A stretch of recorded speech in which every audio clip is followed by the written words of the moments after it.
অন্য আর এক রিওয়ায়াতে আছে আম্মা জান আয়েশা সিদ্দিকা রাদিয়াল্লাহু তাআলা আনহা ঘরে শুয়ে আছেন। আল্লাহ নবী গভীর রাত্রে উঠে পড়লেন, মা আয়েশাকে ডাক দিলেন, ও আমার প্রাণের বিবি আয়েশা, উঠে পড়ো, উঠে পড়ো, উঠে পড়ো। তুমি এখনো শুয়ে আছো বিবি আয়েশা, তুমি কি জানো না আজকে কোন রাত? আজকে নিসফি মিন শাবান, আজকে হচ্ছে শবে বারাতের রাত। এই রাতে আমার আল্লাহর কাছে যে দোয়া চাইবে আমার আল্লাহ পাক ওই দোয়াকে কবুল করে নেবে। আরো জোরে বলে, যে দোয়া চাইবে ওই দোয়াকেই আমার আল্লাহ কবুল করে দেবে। আয়েশা উঠে পড়ো, নামাজে মশগুল হয়ে যাও। এক রিওয়ায়াতে পাওয়া যায়। আর একটা রিওয়ায়াত বলছি, আল্লাহ নবী সাল্লাল্লাহু আলাইহি ওয়াসাল্লাম ঘরে আরাম ফরমাচ্ছেন রাতের বেলা।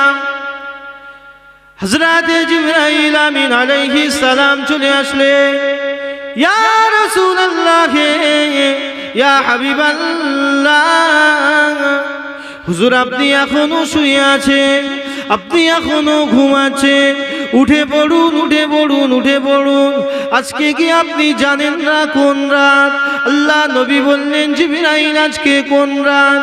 হযরত জিবরাইল বলেছিলেন, ইয়া রাসূলুল্লাহ, ইয়া হাবিবাল্লাহ, হুজুর আজকে রাতটা হচ্ছে লাইলাতুন নিসফি মিন শাবান, আজকে রাতটা হচ্ছে শবে বারাতের রাত। ইয়া রাসূলুল্লাহ, ইয়া হাবিবাল্লাহ, হুজুর আপনি আপনার গুনাহগার উম্মতিদের জন্য মাফি চান, গুনাহগার উম্মতিদের জন্য ক্ষমা চান। আমার আল্লাহ পাক আপনার গুনাহগার উম্মতিদিগকে ক্ষমা করে দেবে। ইয়া রাসূলুল্লাহ, উঠে পড়ুন, আপনি আপনার গুনাহগার উম্মতিদের জন্য মাফ চান, ক্ষমা চান। আমার আল্লাহ পাক আপনার গুনাহগার উম্মতিদিগকে ক্ষমা করে দেবে। তবে হ্যাঁ, ইয়া রাসূলুল্লাহ, ইয়া হাবিবাল্লাহ, হুজুর আপনি আপনার সকল উম্মতিদের জন্য দোয়া চান। খবরদার যেন আপনার 7 শ্রেণীর উম্মতিদের জন্য যেন দোয়া চাইবেন না। বুঝতে পারছেন? 7 শ্রেণীর উম্মতিদের জন্য যেন দোয়া চাইবেন না। কেননা তাদের দোয়া আমার আল্লাহর কাছে কবুল হবে না। আপনি যতই দোয়া করেন ওদের দোয়া কবুল হবে না। এই 7 শ্রেণীর লোক ছাড়া, 7টা সম্প্রদায় ছাড়া ওই রাতে, শবে বারাতের রাতে সকলের দোয়া আমার আল্লাহ কবুল করে নেবে। জোরে বলে, 7 শ্রেণীর ব্যক্তি কারা? যদি আমরা তার মধ্যে পড়ি, সরে আসতে হবে, এসে তওবা করে দোয়া চান, কবুল হয়ে যাবে। 1 নম্বরে আল্লাহর নবী বললেন, হযরত জিবরাইল বললেন, যারা জাদুকর। কে? জাদুকর। হযরত জিবরাইল আমিন আলাইহিস সালাম বলতে লাগলেন, ইয়া রাসূলুল্লাহ, ইয়া হাবিবাল্লাহ, হুজুর আপনি এই রাতে সবার জন্য দোয়া চান, এই রাতে সবার জন্য ক্ষমা চান, মাফি চান। আমার আল্লাহ পাক সকলকে ক্ষমা করে দেবে। কিন্তু না, 7 শ্রেণীর উম্মতিদের জন্য যেন ক্ষমা চাইবেন না, দোয়া চাইবেন না। কেননা আমার আল্লাহ পাক ওদের দোয়া কবুল করবে না, ওদের দোয়া কবুল করবে না। প্রথম স্থানে হচ্ছে জাদুকর, যারা জাদু করে বেড়ায়, যারা জাদু দেখিয়ে বেড়ায়, ওদের দোয়া এই শবে বারাতের রাতে কবুল হবে না। ইয়া রাসূলুল্লাহ, ইয়া হাবিবাল্লাহ, হুজুর আপনি যেন ওদের জন্য দোয়া চাইবেন না, ওদের জন্য দোয়া চাইবেন না, ওদের দোয়া কবুল হবে না। যতই আপনি দোয়া করেন, কি কাদের দোয়া? জাদুকর। দ্বিতীয় নম্বরে বললেন যারা মদ্যপায়ী, কি পাই? মদ্যপায়ী, যারা মদ পান করে। হযরত জিবরাইল বলেছিলেন, ইয়া রাসূলুল্লাহ, ইয়া হাবিবাল্লাহ, হুজুর আপনি যেন ওদের জন্য দোয়া চাইবেন না যারা কিনা মদ পান করে, যারা কিনা শরাব পান করে, তাদের জন্য যেন এই শবে বারাতে রাতে আপনি দোয়া চাইবেন না। কেননা তাদের দোয়া এই রাতে আমার আল্লাহ পাক কবুল করবে না। আর এক শ্রেণীর উম্মাতিদের জন্য যেন দোয়া চাইবেন না। হযরত জিবরাইল আমিন আলাইহিস সালাম বলেছিলেন, ইয়া রাসূলুল্লাহ, ইয়া হাবিবাল্লাহ, হুজুর আর এক শ্রেণীর উম্মাতিদের জন্য যেন আপনি দোয়া চাইবেন না। ওরা কারা? যারা হচ্ছে জিনাকারী, যারা হচ্ছে জিনাখোর, তাদের জন্য যেন আপনি দোয়া চাইবেন না। কেননা তাদের দোয়াটা এই শবে বারাতের রাতে আমার আল্লাহ কবুল করবে না। ওদের দোয়া আল্লাহ পাক জিবরাইল মারফত আল্লাহ নবীকে মসজিদে আকসায় নিয়ে যাবেন। ও ভাইয়ানেরা, জওয়ান যুবকেরা, এ নবী পাকের প্রেমিকেরা, আমার রাসূলুল্লাহ দিবানারা শুনে রেখে দিন। ঘটনা একটা ঘটে গেল, সমস্ত নবীরা হাজির। হযরতে আদম নবী মনে করে, আহারে আজকের দিনে এই মসজিদে আকসার ইমামতি খানা কে করবে, ইমামটা কে হবে? সমস্ত নবীদের মনে জাগতে লেগেছে, কে নামাজ খানা পড়াবে, কে ইমামতি করবে? এই রকম ভাবে ওয়াসওয়াসা লাগতে লাগলো। আল্লাহ নবী, আমার নবী, দয়া নবী একবারও কিন্তু ওই কথা মনে মনে ভাবলেন না যে কে ইমামতি করবে। এ কথা কিন্তু আমার নবী একবারও ভাবে না। আমার আল্লাহ পাক হযরত জিবরাইলকে বলে পাঠালেন, এ জিবরাইল যাও, চলে যাও মসজিদে আকসায় গিয়ে আমার হাবিবকে গিয়ে বলে দাও, মসজিদে আকসার নবীদের ইমামতি করবে অন্য কেউ নয়, নবীদের ইমাম হবে আমার বন্ধু মুহাম্মদ। জোরে বলেন না সুবহানাল্লাহ। আমার নবী ইমাম হলো নবীদেরও ইমাম। আপনারা খুশি না? খুশি তো? তাহলে জোরে বলেন সুবহানাল্লাহ। নবীদের ইমাম হলো আমার নবী, নবীদেরও ইমাম। সেই জন্য বলা হয় ইমামুল মুরসালিন, ইমামুল আম্বিয়া, নবীদেরও ইমাম আমার নবী পাক। আহারে, আল্লাহ নবী সাল্লাল্লাহু আলাইহি ওয়াসাল্লাম ওখান থেকে উনি আল্লাহ পাকের আরশে মুআল্লায় যেতে লাগলেন। অনেক ঘটনা আমি সংক্ষেপে বলছি।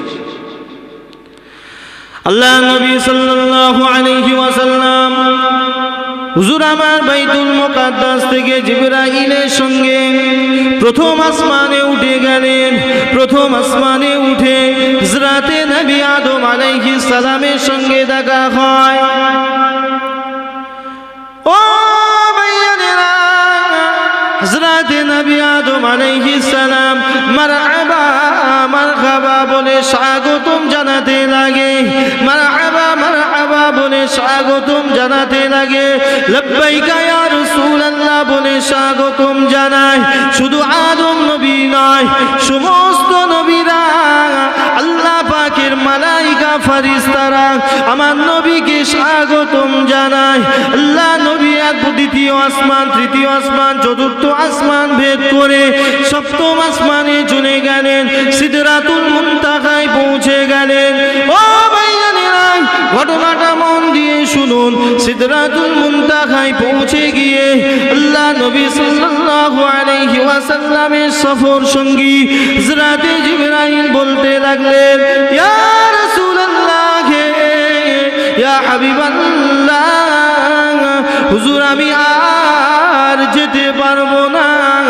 আমি যদি আর একটুখানি এগোই, আর একটুখানি পাটা বাড়াই, আমি পুড়ে ছাই হয়ে যাব। আপনাকে এবার একা যেতে হবে। আল্লাহ নবী একটু নার্ভাস ফিল করছে, একটু ভয় পাচ্ছেন। আল্লাহ নবী 70,000 নূরের পর্দা অতিক্রম করে আমার আল্লাহ পাকের দরবারে যেতে লাগলেন। আল্লাহ নবী একটু ভয়ে ভয়ে যাচ্ছেন। আমার আল্লাহ পাক কি জানালেন?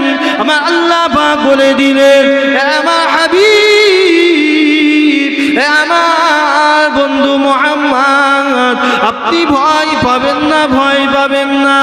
এই কথা বলতে বলতে আমার আল্লাহ পাক তার প্রাণের বন্ধু মুহাম্মদকে, আমাদের নবী পাককে স্বাগতম জানিয়ে আল্লাহ পাকের আরশে মুআল্লায় এই রকম ভাবে পাশাপাশি বসে আল্লাহর সঙ্গে আমার নবীর দিদার হয়ে যায়। কিরকম? এতটা খালি আছে, এতটা গায়ে গায়ে ছিলেন আল্লাহ নবী আর আমার নবী। আল্লাহ নবীকে অনেক লম্বা ঘটনা, আমি একটু একটু বলছি। আল্লাহ নবীকে উপহার দেওয়া হলো। কি উপহার? 50 ওয়াক্ত নামাজ। কি উপহার? 50 ওয়াক্ত নামাজ। এই আমার হাবিব, আমি আপনার উম্মাতিদের জন্য সর্বশ্রেষ্ঠ উপহার দিচ্ছি 50 ওয়াক্ত নামাজ। আহারে ভাগ্যিস মুসা নবীর সঙ্গে দেখা হয়েছিল, না তো আমরা কি হতাম। 5 ওয়াক্ত নামাজ ঠিক আদায় করি আমরা? 5 ওয়াক্ত নামাজ আদায় করতে পারি না। যদি 50 ওয়াক্ত নামাজ ফরজ হয়ে যেত, কি হতো আমাদের কপালে। আল্লাহ নবী সাল্লাল্লাহু আলাইহি ওয়াসাল্লাম 50 ওয়াক্ত নামাজ নিয়ে ফিরে আসে। কত ওয়াক্ত? 50 ওয়াক্ত নামাজ নিয়ে আল্লাহ নবী ফিরে আসে। আল্লাহ নবী আরশে মুআল্লা থেকে যখন ফিরে আসে, নবী মুসা আলাইহিস সালামের সঙ্গে দেখা হয়ে যায়। হযরত নবী মুসা আলাইহিস সালাম বলেছিলেন, ইয়া রাসূলুল্লাহ, ইয়া হাবিবাল্লাহ, হুজুর আমার আল্লাহ পাক আপনাকে কি উপহার দিয়েছে, কি উপহার দিয়েছে। হযরত নবী মুহাম্মদ সাল্লাল্লাহু আলাইহি ওয়াসাল্লাম বলেছিলেন, ও নবী মুসা, আমার আল্লাহ পাক আমাকে আমার উম্মতিদের জন্য 50 ওয়াক্ত নামাজ ফরজ করে দিয়েছে। নবী মুসা তো অবাক হয়ে গেলেন। নবী মুসা বলতে লাগলেন, ইয়া রাসূলুল্লাহ, ইয়া হাবিবাল্লাহ, হুজুর আপনার উম্মতি বড় দুর্বল হবে, বড় জয়ীফ হবে। আপনি ফিরে যান আল্লাহর কাছে, কিছুটা নামাজ কম করে আনুন। নবী আমার আল্লাহর কাছে ফিরে গেলেন। আল্লাহর কাছে ফিরে গিয়ে বললেন, ও রব্বুল আলামিন, আল্লাহ পাক আমার উম্মতি বড় দুর্বল হবে, বড় জয়ীফ হবে। আপনি কিছু নামাজ কম করে দিন। আমার আল্লাহ পাক বললেন, আমার হাবিব, আমি আপনার খাতিরে 5 ওয়াক্ত নামাজ কম করে দিলাম, 45 ওয়াক্ত নামাজ ফরজ করে দিলাম।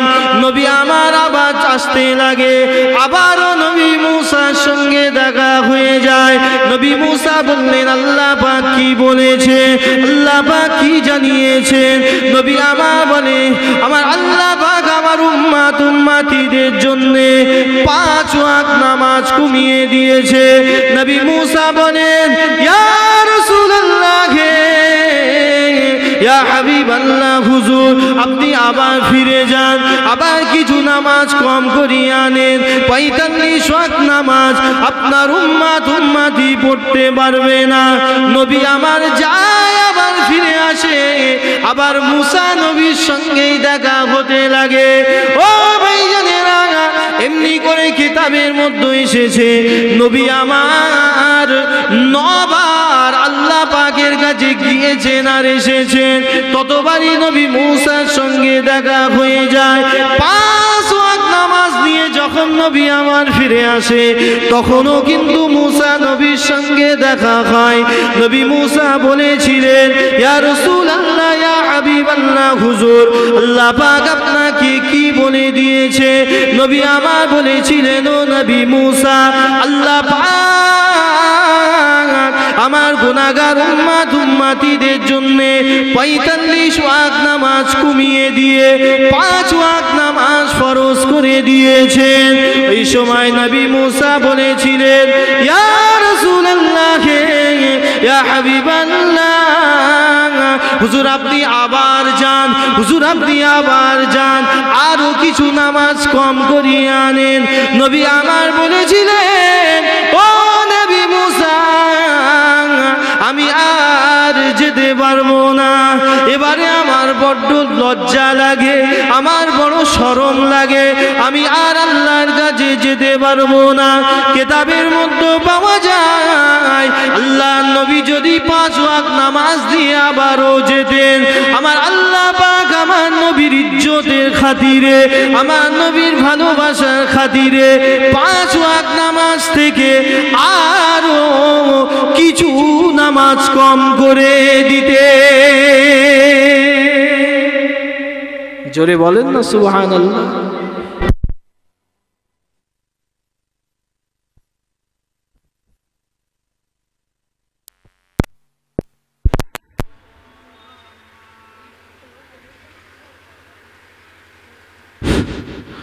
আলহামদুলিল্লাহ।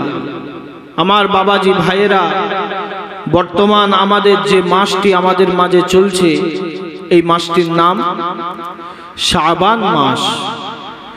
এই শাবান মাসকে আমার আল্লাহ এত প্রাধান্য দিয়েছেন। শাবান মাসে জমি চাষ, রজব মাসে জমি চাষ করতে হয়, আর শাবান মাসে ফসল হয়, আর রমজান মাসে কর্তন করতে হয়। তার মানে ইবাদতের উপযোগী হতে হয় রজবে, ইবাদতে বেশ ভালো মজবুত হতে হয় শাবানে, আর এর ফায়দা, এর জাযা আপনি পেয়ে যাবেন রমজানে। জোরে বলুন, রমজানে পেয়ে যাবেন। শাবান মাস এমন একটা মাস, শবে বারাতের মাস। এই শবে বারাত, এটাকে বলা হয় লাইলাতুন নিসফি মিন শাবান, শবে বারাতের 15 তারিখের রাত, যেটাকে বলা হয় লাইলাতুল বারাত, অর্থাৎ ভাগ্য রজনী। কি রজনী? ভাগ্য রজনী। এই শবে বারাতের রাতে আপনি আর কতদিন বাঁচবেন আর কবে আপনি ইন্তেকাল করবেন, এই লিস্টটা কিন্তু ওই শবে বারাতের রাতেই তৈরি হয়। বুঝতে পারছেন? আপনি কতদিন বাঁচবেন আর আপনি কবে ইন্তেকাল করবেন, এই লিস্টটা শবে বারাতের রাতে তৈরি হয়। শবে বারাত ওই জন্য বলেছে ভাগ্য রজনী। এই শবে বারাতের রাত্রে আমার আল্লাহ পাক সপ্তম আসমান ভেদ করে প্রথম আসমানে চলে আসে। প্রথম আসমান মানে কোনটা? যেটা আমরা দেখতে পাচ্ছি একেবারে সন্ধ্যাবেলা, সন্ধ্যার পরপরই আমার আল্লাহ প্রথম আসমানে চলে আসে। আমার আল্লাহ পাক রব্বুল আলামিন, আল্লাহ পাক সপ্তম আসমান থেকে প্রথম আসমানে নেমে আসে। বাবা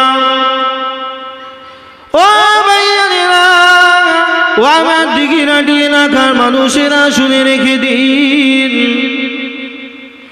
আমার আল্লাহ পাক প্রথম আসমানে নেবে তার বান্দা বান্দি দিগকে ডেকে ডেকে বলতে লাগে, এ আমার বান্দারে, কে আছো তোমরা রোগগ্রস্ত? কে আছো তোমরা রোগগ্রস্ত? আমি আল্লাহ পাক আজকের রাতে, আমি আল্লাহ পাক আমার কাছে দোয়া চাও, আমি আল্লাহ পাক ওই রোগকে শেফা দিয়ে দেব। আরো জোরে বলে, শবে বারাতের ফজিলত আছে না নাই? জোরে বলে, আছে না না? আছে। কে আছো তোমরা রোগগ্রস্ত, বিমারে আছো, আমি আল্লাহ আমার কাছে শেফা চাও, দোয়া চাও, আমি আল্লাহ এই রাতের ওসিলায় তোমাদেরকে রোগ শেফা করে দেব। জোরে বলুন সুবহানাল্লাহ। আমার আল্লাহ পাক আরো বলতে লাগে, এ আমার বান্দা বান্দিরা, কে আছো তোমরা? আমি আল্লাহ কাছে রিজিক চাও, তোমরা বড় অভাবগ্রস্ত, তোমরা বড় অভাবগ্রস্ত, দিন আমার দিন খাওয়া সংসার ভালো করে কে আছো বাবা? আমি আল্লাহ আমার কাছে রিজিক চাও। আমি কে আছো বাবা? আমি আল্লাহ পাক আমার কাছে দোয়া চাও, আমার কাছে রুজি চাও। আমি আল্লাহ পাক তোমাদের রুজি দিয়ে দেব। কে আছো? ও ভাইয়ারা, শুধু তাই নয়, কিতাবের মধ্যে পাওয়া যায় আমার আল্লাহ পাক আরো বলতে থাকে, আমার আল্লাহ পাক আরো বলতে থাকে, কে আছো বাবা? তোমরা দায়গ্রস্ত, ঋণী হয়ে গেছো, তোমরা ঋণ করে ফেলেছো, ঋণ শোধ করতে পারছো না। সবে বারাতের রাতে তোমরা আমি আল্লাহ পাক আমার কাছে দোয়া চাও, আমি আল্লাহ পাক তোমাদের ঋণ শোধ করে দেওয়ার ব্যবস্থা করে দেব।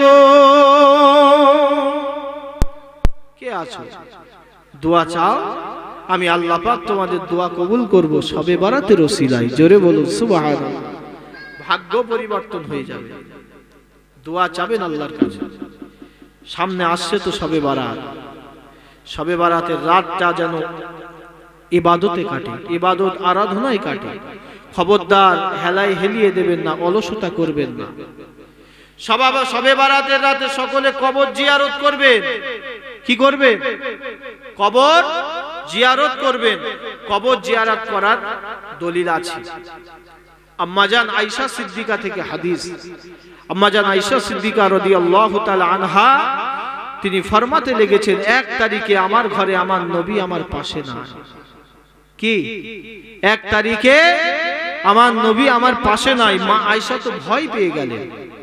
হ্যাঁ, আমার নবী আমার পাশে নাই, ব্যাপারটা কি? আমার কোনো কথাবার্তায়, আমার কোনো চলাফেরায় আল্লাহ নবী কষ্ট পেলেন নাকি যে আমার ঘর ছেড়ে দিয়ে অন্য অন্য বুবুজানদের ঘরে চলে গেলেন? নবীর আরো স্ত্রী ছিলেন বাবা, নবীর আরো স্ত্রী ছিলেন। তো আম্মাজান আয়েশা সিদ্দিকা চিন্তা করছে, আমার উপরে নারাজ হয়ে না জানি আমার নবী আমার ঘর থেকে উঠে অন্য বুবুজানদের ঘরে চলে গেছেন কিনা।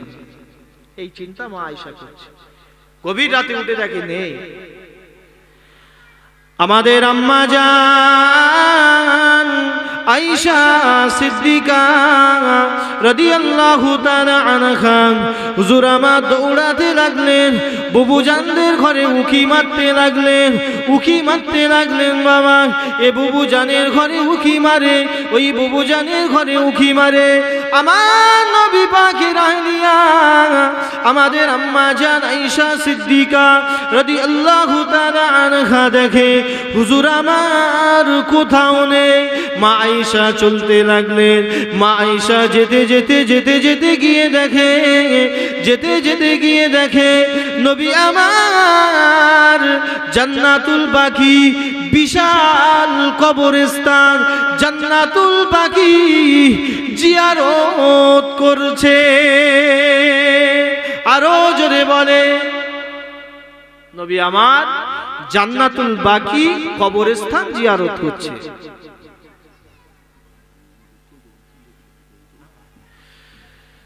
তো যাই হোক, জান্নাতুল বাকি একটা বিশাল কবরস্থান, যারা গিয়েছেন দেখে এসেছেন। ওই কবরস্থানেই শুয়ে আছে আমাদের আম্মা আয়েশা, আম্মাজান ফাতেমা, হযরত আবু হুরায়রা, হযরত ইমাম হাসান, হযরত জাফর সাদেক হুজুরের মতো বড় বড় মানুষ শুয়ে আছেন ওই জায়গায়। আরো কত সাহাবীর মাজার, কবরস্থান কাতারে কাতারে শুয়ে আছে। নবী আম্মাজান আয়েশা বলছে, নবী ওই মাজার জিয়ারত করছে। জোরে বল। আম্মাজান আয়েশা সিদ্দিকা বাড়িতে চলে আসলেন, দেখে বাড়িতে চলে আসলেন। নবী কিছুক্ষণ পর বাড়ি আসলেন। আল্লাহ নবী এসে দেখে মা আয়েশা একটু ক্ষিত সন্তরস্ত হয়ে পড়েছে, একটু ভয়ে আছে। মা আয়েশার হাত পা কাঁপে। ও ভাইয়ানেরা, আল্লাহ নবী বললেন, ও বিবি আয়েশা, ও বিবি আয়েশা, তুমি কেন কাঁপছো, তুমি কেন ভয় করছো? আম্মা জান আয়েশা বলেছিলেন, ইয়া রাসূলুল্লাহ, ইয়া হাবিবাল্লাহ, হুজুর আমি আপনাকে না পেয়ে বড় ভয় পেয়ে গিয়েছিলাম। আমি অন্য বুবুজানদের ঘরে উকি মেরে দেখছিলাম, আমি গিয়ে দেখি আপনি জান্নাতুল বাকি কবরস্থান জিয়ারত করছেন। ইয়া রাসূলুল্লাহ, ইয়া হাবিবাল্লাহ, হুজুর এত গভীর রাতে কেন আপনি কবর জিয়ারত করছিলেন? আল্লাহ নবী বলেছিলেন, ও আমার প্রাণের বিবি আয়েশা, তুমি কি জানো না আজকে কোন রাত? আজকে রাতটা হচ্ছে নিসফু শাবান, আজকে রাতটা হচ্ছে শবে বারাতের রাত। আজকে রাতটা কিসের কি রাত? আজকে রাতটা শবে বারাতের রাত। কি গো, শবে বারাত নিয়ে আলোচনা করছে, আপনাদের কষ্ট হচ্ছে নাকি? শুনবেন তো, শবে বারাতের রাত। আহা, আল্লাহ পাক আমাদের সেই শবে বারাতের পূর্ণাঙ্গ আমল ইবাদত করার তৌফিক দান করেন। সকলে বলি আল্লাহুম্মা। শবে বারাত দিয়ে অনেকের চুলকানি আছে ভাই, শবে বারাত নিয়ে বেখাপ্টা কথা বলে, ওসব দিকে কান দেবেন না, সময় নেই কান দেওয়া। আপনার কাজ আপনি করে যাবেন। ওদের কপাল ফেটে গেছে, ওদের মাফি চাওয়ার দরকার নেই। বুঝতে পারছেন? যাক, আমি অত খুলে বলছি না, বুঝতে পারছেন সমাজে কি চলছে আজকে আমাদের মাঝে। শবে বারাত সকলেই পালন করবেন। হালুয়া রুটি দিয়ে শবে বারাত নয়, কিন্তু এই হালুয়া রুটি খেতে হবে এটা শবে বারাত নয়। শবে বারাত সারা রাত জেগে নফল নামাজ পড়া, আল্লাহর কাছে দোয়া চাওয়া, কান্নাকাটি করা, এর নাম শবে বারাত। আপনি হালুয়া রুটি গোশত খেয়ে শুয়ে পড়লেন, শবে বারাত আপনার দ্বারা হলো না। আমার কথা বুঝতে পারছেন? অসুবিধা হচ্ছে? শবে বারাতের রাতে ইবাদত করবেন। আমার মায়েরা, অনেক মায়েরা আপনারা শবে বারাত সম্পর্কে কিছু কুধারণা রাখেন, ধারণাগুলো রাখবেন না, ইবাদত করবেন, অন্য কিছু নয়। এমন কিছু কাজ করবেন না যাতে বিদআত হয়, বিদআত কাজ যেন আমাদের দ্বারা না হয়। শবে বারাত পালন করুন। আল্লাহর নবী দেখলেন, আম্মা জান আয়েশা রাদিয়াল্লাহু তাআলা আনহা দেখলেন কি, আল্লাহর নবী কবরস্থান জান্নাতুল বাকি মদিনা শরীফের কবরস্থান জিয়ারত করছে। আল্লাহর নবী বললেন, আয়েশা জানো না আজকে কোন রাত? আজকে নিসফু শাবান, আজকে রাতটা হচ্ছে শবে বারাতের রাত।